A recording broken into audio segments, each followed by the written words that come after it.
आगे से दांत निकाल के दिखाते हैं। लतीफ़ खोसा साहब ने कहा कि जी हमारे तो ये रिवाज ही नहीं है इसका रिकॉर्ड रखने का। नून लीग के पास वैसे ही तो भत्ता लेते हैं। एक लाहौर के बहुत बड़े डिपार्टमेंटल स्टोर के मालिक ने मुझे बताया कि हमजा शहबाज ने पार्टी फंडिंग के नाम से उनसे भत्ता लिया, तो भत्ता लेते हैं। अब हमने क्या रिक्वेस्ट की, जब इलेक्शन कमीशन बाइस्ड है हमारे खिलाफ और वो एक ही पार्टी की फंडिंग के बारे में, तो हमें ये शायबा हुआ कि जानबूझ के इसे स्कैंडलाइज करेंगे और जानबूझ के कोई ऐसा शरारत वाला फैसला देने की कोशिश करेंगे। पहली बात तो हम कभी भी फॉरेन फंडिंग का हमारे ऊपर केस नहीं था, ममनुआ फंडिंग का था, जिसकी मैक्सिमम सज़ा ये है कि मैक्सिमम वो आप पैसे कन्फिस्केट कर सकते हैं, रख सकते हैं। अगर कोई 10 लाख 20 लाख 50 लाख किसी पार्टी ने इकट्ठा किया जो ममनुआ फंडिंग है, तो आप वो रख सकते हैं, वापस ले सकते हैं, इसके अलावा कुछ नहीं हो सकता। ममनुआ फंडिंग था हमारे, वो भी साबित नहीं हुआ, अल्लाह का शुक्र है, हमारे पास उसका भी सारा रिकॉर्ड है। लेकिन जब जैसे ही हमने कहा, इलेक्शन कमीशन तो सुन नहीं रहा था, वो तो इनके घर की आप ये कह लें घड़ी है। तो फिर हम अदालत गए, मुअज़्ज़ज़ अदालत की तौहीन कर रहे थे आज राना सनाउल्लाह बार बार ये कह के, क्योंकि अदालत फैसला दे चुकी कि तमाम पार्टीज़ का ये फैसला इकट्ठा करें, तो करें, सुबह ही करें इलेक्शन कमीशन। हम खुद कहते हैं आप सुबह कर दें ये फैसला, आपने जो परसों करना है वो कल कर दें, लेकिन तमाम पार्टीज का इकट्ठे करें, यकसा ट्रीटमेंट होना चाहिए सबके साथ। इधर मैं आप एक शख्स का सवाल ले लूं, दूसरे का ना लूं, तो आप फौरन लड़ पड़ते हैं। क्यों लड़ पड़ते हैं? क्योंकि आप कहते हैं यकसा ट्रीटमेंट करें। स्टैनफोर्ड यूनिवर्सिटी ने, राणा साहब अपने रिश्तेदारों के उत्ते एक, स्टैनफोर्ड यूनिवर्सिटी वालों ने एक अपने रिश्तेदारों के उत्ते तजर्बा किया होया है। यूट्यूब पे अगर स्टैनफोर्ड यूनिवर्सिटी मॉन्की एक्सपेरिमेंट लिखोगे तो वो एक्सपेरिमेंट आ जाएगा कि एक ही टास्क, एक ही काम करने का एक बंदर को खीरा दिया जाता है, वही टास्क परफॉर्म करने का, वही काम करने का दूसरे बंदर को अंगूर का दाना दिया जाता है।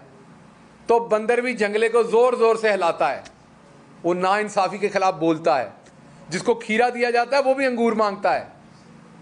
तो राणा साहब ये फौरन फैसला करें, लेकिन हाई कोर्ट के फैसले के ऐन मुताबिक।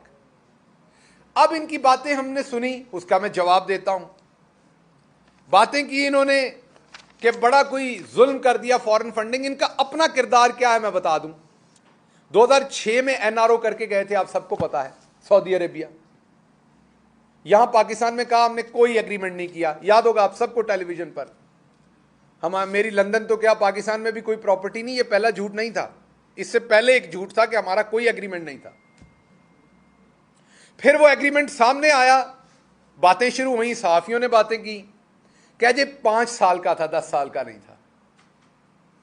मतलब मुझे जूते पड़े हैं, आधे पड़े हैं, मतलब 2-3 पड़े हैं, 6 नहीं पड़े। फिर ये बात की इन्होंने, अजीम लीडर जो इनके थे उन्होंने। वो आपको याद होगा, हरीरी साहब यहां पर वो एग्रीमेंट लेके आ गए। जब उन्होंने यहां एग्रीमेंट वो लहराया तो फिर चुपसाद हो गई। फिर वो लोहे के चने भी उबल गए बगैर मीठा सोडा डाले हुए। राणा सनाउल्लाह की भी मूंछों को ताव जो है वो ख़त्म हो गया और सारे आराम से उसी तनख्वाह पे काम करना शुरू हो गए। लेकिन आपको एक इनकी और वारदात बताता हूं जो उसी दौरान इन्होंने की थी। ये जिस थाली में खाते हैं उसमें सुराख नहीं करते, लफ्ज़ माजरत के साथ है। अब मेरे से आज बड़े सारे लोग कहते हैं डॉक्टर साहब आप पीएचडी हैं, अच्छी अच्छी बातें किया करें, डॉक्टर साहब आप किस तरह की प्रेस कॉन्फ्रेंस करते हैं, यार आप भी कुछ इंसाफ किया करें। मैं को मलिक मराज खालिद मरहूम की प्रेस कॉन्फ्रेंस का तो जवाब नहीं दे रहा, मैं कोई जुनेजो साहब की प्रेस कॉन्फ्रेंस का तो जवाब नहीं दे रहा, मैं कोई अपने फ़खर इमाम साहब की प्रेस कॉन्फ्रेंस का तो जवाब नहीं दे रहा, या राजा जफरुल हक की प्रेस कॉन्फ्रेंस का तो जवाब नहीं दे रहा। मैं छठे भूखे बदमाशों की प्रेस कॉन्फ्रेंस का जवाब देता हूं, जिनको सवाए गाली गलाजत धमकी बगैरती इसके अलावा और कोई बात ही नहीं है। तो जवाब भी तो उसी तरह का देना पड़ना है मेरे भाई, इसलिए बर्दाश्त किया करें। और मुझे भी शर्म आती है प्रेस कॉन्फ्रेंस के बाद, मैं आपसे एग्री करता हूं। जब मैं वीडियो पे देखता हूं ये मैंने क्या कुछ बोला तो मुझे ज़ाती तौर पे शर्मिंदगी होती है, लेकिन मेरा काम है। गटर साफ करने वाले का काम होता है ना, उसे बदबू आती है गटर साफ करते हुए, वो उसका काम है, वो डांग फेरता है गटर में और फिर गटर निकलता है, फिर सफाई होती है। तो इसलिए मेरी माजरत है इस बात के ऊपर, आपसे पहले पेश की माजरत है। तो इन्होंने एक बारीक वारदात की 2006 में जब एनआरओ लेके गए थे। उस वक्त सऊदी कानून के मुताबिक इजराइल के साथ काम करना मना था, कोई कारोबार करना इजराइल के साथ मना था। ये तो क्योंकि उम्मत मुसलमान के चैंपियन है, इनको तो रोटी हजम नहीं हो जाती जब तक ये बिल्कुल ऐन इस्लामी तरीके से सारे काम नहीं करते हैं ना। कहते तो ये यही है अल्हम्दुलिल्लाह ये सब कुछ हमारा है। तो इन्होंने अल्हम्दुलिल्लाह पढ़ के इजराइल के साथ बिजनेस शुरू किया। जब वो सऊदी हुकूमत को पता चला तो उन्होंने फिर इनकी ठुकाई भी की, इनके खिलाफ कार्रवाई भी की और इनकी सरजनिश भी की, क्योंकि ये सऊदी कानून का एहतराम नहीं कर रहे थे। ये करें कंडेम, इनमें जुर्रत है तो, क्योंकि ये उस वक्त के कानून के मुताबिक इजराइल से बिजनेस कर रहे थे, वहां का कानून इसकी इजाजत नहीं देता था। फिर सारी उम्र इन्होंने ये कहा कि जी इमरान खान यहूदी एजेंट है। याद होगा आपको, इनका तरीका वारदात है। उससे पहले नुसरत भुट्टो साहबा, बेनज़ीर भुट्टो साहबा की जाली घटिया गलीज बरहना तस्वीरें फेंकी। और जिन्हों का पुत्र अजकल इन्हों का साथी बनया फिरता है ना, बिलावल जरदारी साहब, उनकी वालदा की बात कर रहा हूँ। हमारी बड़ी बहन थी, वो लीडर थी इस मुल्क में पीपल्स पार्टी की। वो उनकी जाली और उनकी नानी की भी जाली गंदी बरहना तस्वीरें फेंकने वाले यही लोग थे। उसके बाद खान साहब को इन्होंने इजराइली एजेंट कहा। लेकिन अब आपको मैं बताता हूँ, जब इनकी पिछली हुकूमत थी तो उसमें इन्होंने इजराइल के बारे में कारनामा अंजाम दिया। लेकिन बाजी, क्योंकि मेरी बाजी जो है थोड़ी नालायक है, पढ़ी लिखी कम है, और उनके जो इर्द गिर्द है वो भी कोई कपड़े सीने वाला है, कोई चुगलियाँ सुनाने वाली बाजी है, कोई जुएँ निकालने वाली बाजी है, कोई और काम करने वाली बाजी है। तो वो भी कोई पढ़ने लिखने वाली बातें नहीं करती बाजियाँ मेरी सारी। तो किसी बाजी ने उनको वीडियो दे दी, उन्होंने चढ़ा दी। वो आपको याद होगा, नूरधारी की एक वीडियो थी, बाजी ने लगा दी कि इमरान खान ने इजराइल वफ्द भेजा है। और बाद दे विच पता लगा कि वो अपने प्यो ने भेजा होया सी। सो बाजी ने एक दफ़ा फिर अब्बा जी को रगड़ के रख दिया। वो जो मैं कहता हूँ ना, रंधा फेर दिया, वो फिर रंधा फेर दिया। वो बाद में पता चला इनके मजहबी अमूर के जो मोतबर थे अजमल कादरी साहब, वो तशरीफ लेके गए थे। वो बेचारा नूर दहरी जो है वो भी चीख उठा के बीबी तुहाडे अब्बा जी के बारे। वो फिर ट्वीट डिलीट करनी पड़ी। और भी बड़ी सारी ट्वीटें डिलीट की हुई हैं बाजी ने, जो करती हैं फिर डिलीट करती हैं। कोई मसला नहीं, बाजी है हमारी। उसके बाद एक तरफ फॉरेन फंडिंग हमें बताई जाती है, दूसरी तरफ पूछो ये अपार्टमेंट कहाँ से लिए। अभी रात में एक देख रहा था बाजी का वीडियो, उसमें बाजी कह रही है कि इमरान खान ने कहा है वो अपार्टमेंट मेरे हैं, मैंने अपने भाई हुसैन को कहा है कि आप इमरान खान ने कह दिया तो मेरे नाम लगा दो। बाजी हम तो ये कहते ही नहीं कि आपके नाम लगा दो, आप तो हैं ही बेनिफिशरी। हम तो पूछते हैं कि हुसैन ने लिए हैं या आपने लिए, पैसे कहाँ से आए थे। और उसका जवाब आपने सुप्रीम कोर्ट में दिया है कि ये कतरियों ने दिए थे। अब मुझे सिर्फ ये बता दें कि कतर जो है वो चीचावतनी में है या चीचू की मलिया में है। कतर क्या इधर चविंडे में है या इधर सियालकोट में है? मुझे ज़रा बता दीजिएगा कि कतर क्या वो रायवंड के पिछली साइड पे गांव पड़ता है, उसका नाम कतर रखा हुआ है आपने। कतर एक बैरूनी मुल्क है। बैरूनी मुल्क से आपको अपार्टमेंट लेके दिए गए और आपने कहा हमें तोहफा मिला। मैं नहीं कह रहा, या आपने सुप्रीम कोर्ट में कहा हमें तोहफा मिला। मतलब क्या करते थे? उनके को बाल शाल काटते थे आप लोग? मतलब क्या करते थे जिस पर आपको तोहफा मिला? किस चीज को क्या खिदमत अंजाम देते थे कि आप तोहफा वो आपको दे रहे थे? तो आपको तोहफे मिल रहे हैं कतरी से, तो वो फॉरेन फंडिंग नहीं है। हम जनाबे वाला उधर अमेरिका में जाकर शाहिद रांझा हो या इरफान हो या दूसरे हमारे जितने कारकुन हैं वो अमेरिका में हो, उनसे अब मुझे अभी भी याद है सारे $10 की इनकी मेंबरशिप भी थी। ये सारे इधर से, कोई मंडी बहाउद्दीन का रहने वाला है, कोई फैसलाबाद का रहने वाला, कहीं वो सारे फंडिंग करते हैं अपनी पार्टी को। वो करें तो फॉरेन फंडिंग है। कतरी आपको अपार्टमेंट लेके दें तो वो जायज़ है। अच्छा चलें, वो भी ठीक, कोई सबूत दे दें। फिर कहते नहीं वो ऊँटों पे पैसे गए थे। फिर पूछा, कहते नहीं वो हमारी तो ट्रस्ट डीड बनी हुई है, वो कैलबरी फॉन्ट में, वो भी जाली है। सो एक तरफ आपके कतरी खत, एक तरफ आपके इसराइली खत और वीडियोस, और दूसरी तरफ वतुइज़्ज़ु मन तशा वतुज़िल्लु मन तशा। बेशक रब देता है इज्जत और जिल्लत, आपके बस में हो तो आप तो किसी को जीता ना छोड़े। एक तरफ आपके ये खत और दूसरी तरफ मस्जिद अक्सा के इमाम मस्जिद का खत इमरान खान के लिए, क्योंकि वो उम्मत मुस्लिमा का लीडर है। मैं दोबारा बता दूं, बाजी को पता नहीं होना, मैंने बताया ना वो चुगलियां करने वाली बाजियां थे ऐ ही दस सकदियां ने कि आजकल सना सफीना का जोड़ा केड़ा नवा आया हुआ है।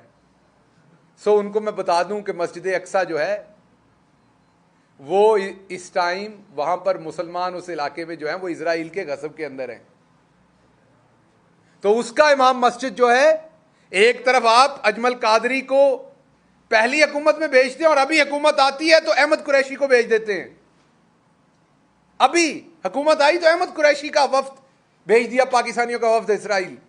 एक तरफ आप भेज रहे हैं, दूसरी तरफ मस्जिद अक्सा का इमाम मस्जिद इमरान खान की सताइश के लिए खत लिख रहा है। यह है वो इज्जत और जिल्लत जो खुदा जिसके हिस्से में देना चाहे वो उसकी मर्जी है। ये खरीदने से नहीं मिलती, ये जोर लगाने से नहीं मिलती। इसलिए मैंने बाजी को ये बताना है कि इस तरह बातें करवा के काम नहीं बनना। एक और बयानिया दिया जा रहा है, बार बार ये कहा जा रहा है कि हम हुकूमत में नहीं आना चाहते थे। एक घर कहता है हम हुकूमत में आना चाहते थे। पहले फैसला कर लो, आना चाहते थे कि नहीं आना चाहते थे, आपस में फैसला कर लें, क्योंकि जूते आपको दोनों तरफ से पड़ने। आना चाहते थे तब भी, और वो आपने देख लिया 20 में से 17 सीटें आपको आई हैं। आप आना चाहते हैं तब भी पड़ेंगी, नहीं आना चाहते तब भी पड़ेंगी। अच्छा, पहले वाला आपका ले लेते नैरेटिव, आप नहीं आना चाहते थे, तो फिर इमरान खान का जुमला आता है आपके ऊपर सादिक, क्या हम कोई गुलाम हैं, आप जो कहें वो कर लें? तो आप क्यों आए थे किसी के कहने पे? आपको अल्लाह ने अकल नहीं दी? आपको कहीं छलांग मार दो तो आप छलांग मार देंगे? तो अब आपने ये काम किया है तो अब आप भुगतें। गाजरें खाई हैं तो पेट में दर्द तो होगी। तो आप क्या इतने गुलाम हैं, क्या आप इतने नीचे लगे हुए हैं, क्या आप इतने करप्ट हैं कि आपकी अपनी कोई सोच नहीं? कि जावेद लतीफ़ कहता है हमें धक्का दे के हुकूमत में लाया गया, हम आना नहीं चाहते। आपकी कोई सोच नहीं है। लीडर तो वो होता है जो लीड करता है फ्रंट से। आप तो बता रहे हैं आप आना नहीं चाहते थे। और दूसरी तरफ ऐसे कारीगर थे जो कह रहे थे तजर्बेकार टीम है, हम तो ये कर देंगे। वो कितने ने तजर्बेकार टीम? मैं एहसन इकबाल के बारे में बता दूं कि एहसन इकबाल ने उस फैमिली से जिससे माफ़ी मंगवाई, मैं नाम नहीं ले सकता कौन कौन से इदारे से, प्रेशर डलवा के, और उन्होंने बेचारों ने काम वीडियो बना के दे देते हैं। उन्होंने काम वीडियो बना के देते हैं। ऐसा मनहूस इंसान है, कहता नहीं ईद वाले दिन मेरे घर आए। उनको धमकी दी कि आपके बच्चे स्कूल नहीं जा सकेंगे। ये इनका पढ़ा लिखा, इस घर दे विच पढ़ा लिखा पुत्र है इन्हों का। तो दूसरों का हाल आप खुद ही देख लें क्या होगा। तो ये गुंडे हैं, मवाली है, ये एक माफिया है, ये सियासतदान नहीं है। तो ये हुकूमत में आना नहीं चाहते थे, लेकिन 3 महीने के अंदर पूरा गुलशन जो बनाया था वो उजाड़ के रख दिया। लेकिन अभी ये हुकूमत में नहीं आना चाहते थे। तो इसलिए मैं आपको ये बताना चाहता हूं कि मंजन नहीं चलना, जनरल इंतखाबात की तरफ आए। सो का हो गया जब हमारी हुकूमत थी तो उस दौरान मैं बता रहा हूं जिस प्रोग्राम पे ये हंसते थे, 10 लाख लोगों ने खाना खाया था पनाहगाह और लंगर खानों पे, और 6 लाख लोगों ने वहां क़याम किया था, और ये उस प्रोग्राम पे हंसते थे। इंशाल्लाह उस प्रोग्राम को अब बहुत जल्दी हम अपलिफ्ट करेंगे। दोबारा कह दूं, फॉरेन फंडिंग का फौरी फैसला करें, अदालत के हुक्म के मुताबिक करें। सिर्फ हम तो कहते हैं फैसला भी ना करें, इनकी फंडिंग को आउट कर दें, हमारा भले फैसला कर दें। चले ये भी आपको ऑफर देते हैं, हमारा फैसला कर दें, इन्हों की करतूत, इनकी रिपोर्ट आउट कर दें, आपको नजर आ जाएगा कि ये कौन लोग हैं। तो इसलिए मेरी गुजारिश आपसे ये है कि अब आप जो हमें पीछे से पैगामात भेज रहे हैं कि जी आए किसी तरह इलेक्शन के लिए बैठ जाएं, और आपका एक ग्रुप इलेक्शन में जाना नहीं चाहता क्योंकि 20 में से 17 सीटें नजर आ गई हैं, उनको अवाम में जाते डर लगता है। मैं आपको एक बात बता दूं, बंदे ने, बाजी ने एक दफ़ा कहा था हेलमेट पहन के जाना चाहिए। आपने सारी बातें बाजी की नहीं माननी, जो बातें सारी बाजी की मानता उसका हाल नवाज शरीफ जैसा होता है। मैं आपको एक बात बता दूं, बंदे ने हेलमेट पहना हो तब भी सर में जोर से जूता लगे चोट लगती है। नहीं यकीन तो ट्राई करके देख लें। इसलिए इस चक्कर में नहीं रहना कि हेलमेट खरीद लेंगे और आवाम में चले जाएंगे। पता चला लाहौर में आप लोगों ने धड़ाधड़ हेलमेट उठाने शुरू कर दिए हैं, इससे भी काम नहीं शुरू होना आपका। सो अब हेलमेट पहने या आप तरबूज को उल्टा करके पहने, आवाम को आपका नजर आ गया कि आप छोटे मोटे चोर थे। आज भी मेरे ख्याल बिजली महंगी करने जा रहे हैं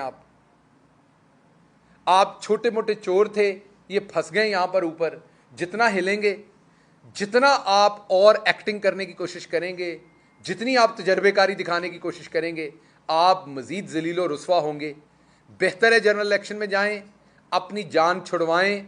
आपकी हालत उस बंदर जैसी है जो चीज़ उठाने के लिए वो छोटे से बर्तन में हाथ डाल बैठता है, ना अब वो छोड़ रहा है, लालची इतना है कि वो माल नहीं छोड़ रहा जो उसने हाथ में पकड़ा हुआ है, और मुट्ठी बंद है, वो बाहर नहीं निकल रही।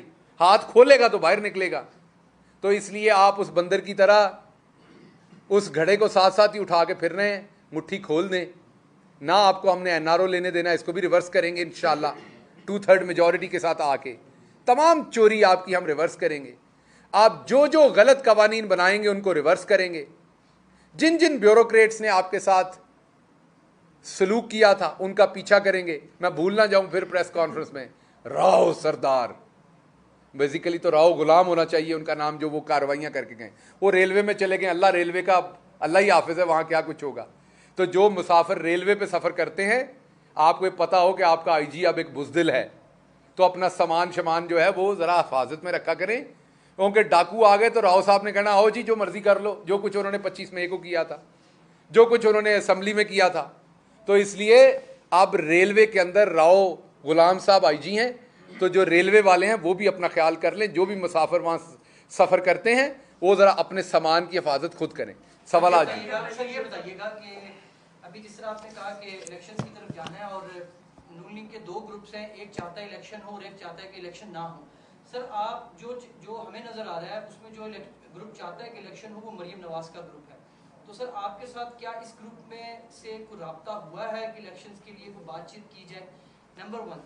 नंबर 2 सर, ये जो अभी आपकी पंजाब में गवर्नमेंट आई है 25 मई का आपने जिक्र किया सर, उस टाइम इमरान खान साहब ने अपनी तकारीर में ये कहा था मुख्तलिफ डीपीओज और डीसीज को मेंशन करके कि तुम्हारे खिलाफ जो है मैं ये नहीं भूलूंगा और कार्रवाई की जाएगी। तो क्या अब आपकी हुकूमत काफ लीग के साथ जो बनी है वो इन ब्यूरोक्रेट्स के खिलाफ इंतकामी कार्रवाई करेगी?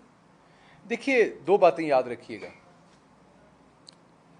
जो शख्स जिसके अंदर अल्लाह का ईमान है ना, वो जब ताकत में होता है, असल ईमान आपका तब टेस्ट होता है।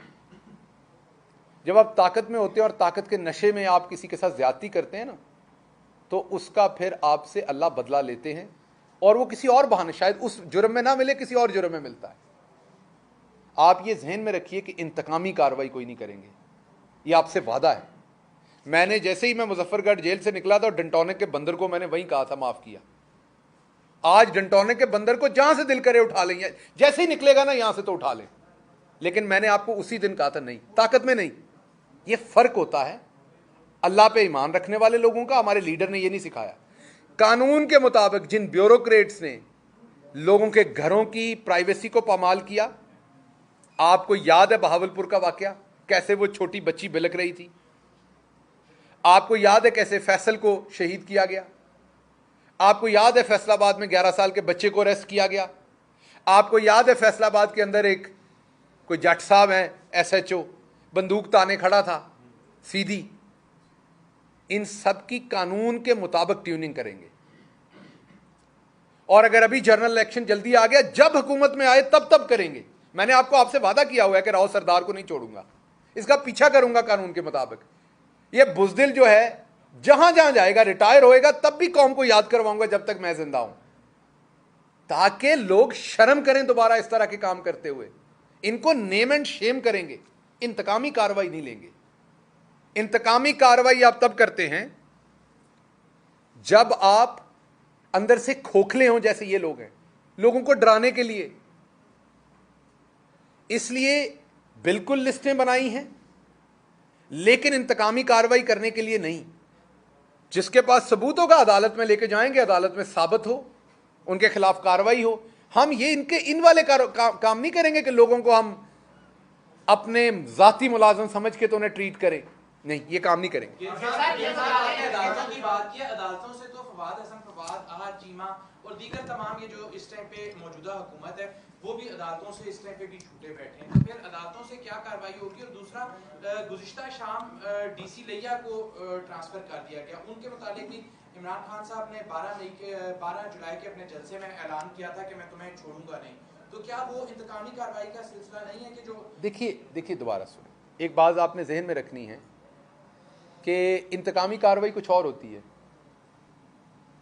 इंतकामी कार्रवाई ट्रांसफर करना नहीं होता। ट्रांसफर तो लेजिटिमेट राइट है किसी भी गवर्नमेंट का किसी भी ऑफिसर को लगाना। अब हम किसी भी बंदे को ट्रांसफर करेंगे तो आप इंतकामी कार्रवाई निकाल लेंगे उसमें से, ये इंतकामी कार्रवाई नहीं है।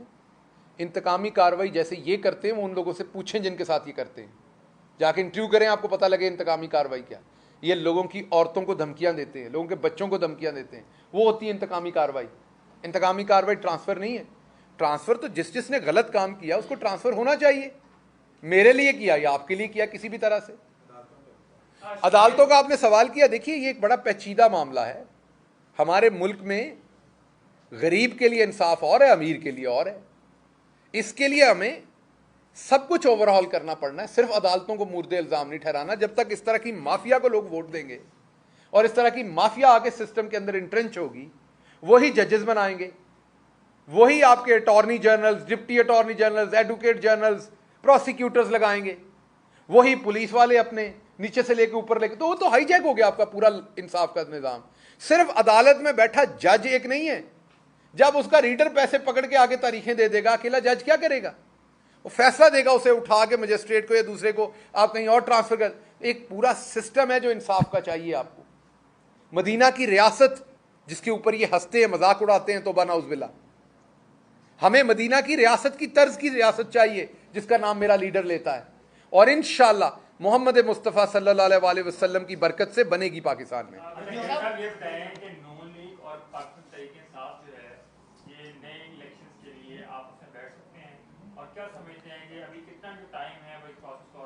देखिए, नए इलेक्शन के लिए मैं बार बार ये जवाब दे चुका हूं, पता नहीं इसको किस तरह क्यों बैठेंगे उनके साथ हम।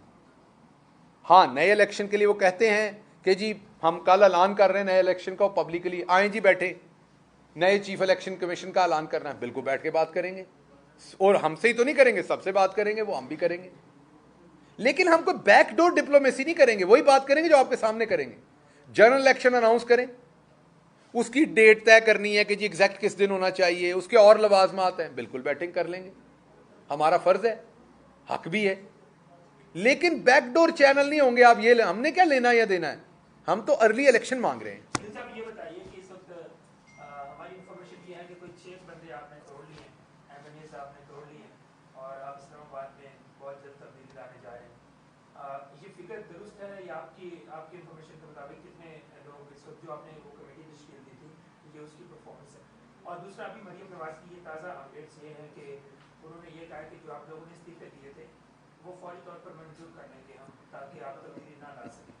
ये मैंने भी सुना है किसी से, ये मैंने भी सुना है किसी से। मैं सिर्फ आपको एक बात बता रहा हूँ कि मैंने वो बंदर वाली एग्जांपल दी कि ये मुट्ठी खोल दें तो अच्छा है। हम इस तरह के काम में नहीं पड़ेंगे, लेकिन ये यकीन रखिए कल शाम को भी मेरे से इनके एक एमएनए ने रब्ता किया, मेरे ज़ाती हैसियत पे, कि दसो अगर किसी साड़ी को अगली बारी तहरीक इंसाफ जगह बन दी है, मैं कह नहीं तुसी उत्थे ही रहो जिथे आगे हो। सो इसलिए हमें ज़रूरत क्या है, ये इधर ठीक है, ये अपने आप को ये तजर्बेकार टीम ज़रा दिखाए ना क्या तजर्बा। हम तो कहते हैं काम करके दिखाएं, आप काम करने आए थे, करके दिखाएं ना आवाम को। 3.5 साल नाक में दम दिए रखा आपने भी और इन्होंने भी कि बड़ी बुरी गवर्नेंस कर रहे हैं आप लोग। कोरोना हमने भुगताया, अफगान क्राइसिस हमने भुगताया आपके सामने। उससे पहले एक डिफ़ॉल्ट शुदा मईशत को खड़ा किया, आपकी डिफ़ॉल्ट शुदा आपकी एक्सपोर्ट थी जिसको खड़ा किया, आपका लार्ज स्केल मैन्युफैक्चर, आपकी 4.4 ग्रोथ आई आपकी एग्रीकल्चर की, 1 साल में 5 बम्पर क्रॉप्स आई, आपके 55 लाख नौकरियां पैदा की, आपका टेक्सटाइल सेक्टर उठ गया, आपका कंस्ट्रक्शन सेक्टर उठ गया। सारा कुछ करने के बाद भी आप कहते थे नहीं है बहुत तजर्बेकार ने, तो ज़रा थोड़ा जिहा स्वाद ले लो। असी तो कहने थोड़ा होया जो थोड़ा जिहा और स्वाद ले लीए। सो इसलिए ये करने की जरूरत नहीं है, ये गिर रही है। मतलब अल्लाह माफ करे, इधर जलजला आए ना तो आपने और मैंने खुद ही उठ के भागना है। तो इनके मेंबरों का यही हाल है, वो खुद ही उठ के भाग रहे हैं। अच्छा गिल साहब, माजी में खान साहब ने जिस पे भी तनकीद की, बाद में उसे इताद का हिस्सा बनाया, परवेज इलाही से लेकर शेख रशीद तक मिसालें हमारे सामने हैं। तो आज जब जरदारी साहब पे बड़ी तनकीद कर रहे हैं, तो ट्रैक रिकॉर्ड खान साहब का देखते हुए क्या हम ये समझ सकते हैं कि मुस्तकबिल में जरदारी साहब के साथ कोई अलायंस होगी? देखिए, एक बात जहन में रखिएगा, आप और मैं दोनों आदम की औलाद हैं। मेरा तो ख्याल यही ऐसा ही है ना सर, दोनों हम आदम की औलाद हैं। हैं? यकीन, चलिए शुक्र है। आदम की जो औलाद हैं उनके अंदर ये अल्लाह ने डाला हुआ है कि वो गलती करते हैं, उनसे गलती होती है, और फिर वो गलती से माफ़ी मांग के सीधे रास्ते पे आते हैं, तो अल्लाह ने उसका भी सिस्टम बनाया हुआ है और कहा है कब्र तक जाने को भी दिया हुआ है। समझ रहे ना?